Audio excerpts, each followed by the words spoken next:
Hello, my name is Omkar Shetty and I'll be taking you through some of the basics of the C programming language. These basics will include the variables and the input and output. These are the examples of variables in C programming. Integer consists of and stores number-based values. Double consists of number-based values too, but just that it has decimals.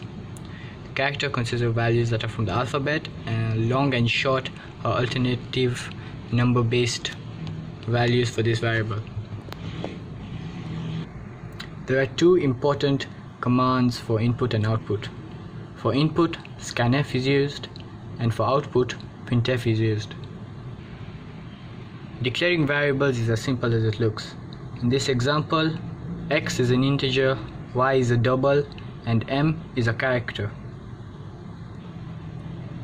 Assigning variables, as you can see here, is done just by equating the character to what you want it to represent.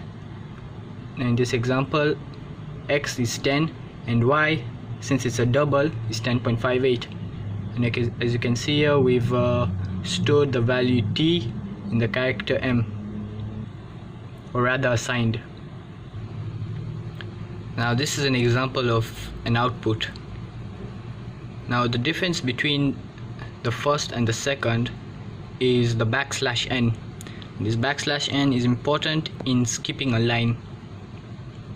Now if we want to print the character, integer rather, we use the %i as you can see here, and for the character we use %c. This is important because if we use %i for the character instead of the alphabet t being produced as the output, a number will be produced. Now I've just declared two extra examples for an integer and a double variable. This is to show that if we want to input any number to these two different variables, it's going to be a bit different. For the integer for example, when we input a number, we have to use %i, and this number will be stored in the variable z. For this to happen, we have to show, as you can see here, and z. Now for double value, we have to use %if, and this will be stored, as you can see, into the variable a. But what if we use %i when inputting the value that's going to be assigned in double? If you use I, the value that will be stored won't consist of decimals, it will just be a whole number. Now here's an example of the program. I've added in a bit to printf the value that we're going to input. Now why don't we run this?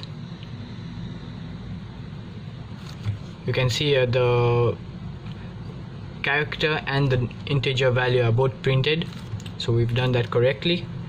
And now I'm going to input the first value, which is an integer, as 12, and the second value, which is stored in the variable double, I'll put in 18.58. As you can see, the values that are printed are exactly the ones that are input. Let's change it up a bit. Now for the integer value, let me input it with a decimal, 12.58.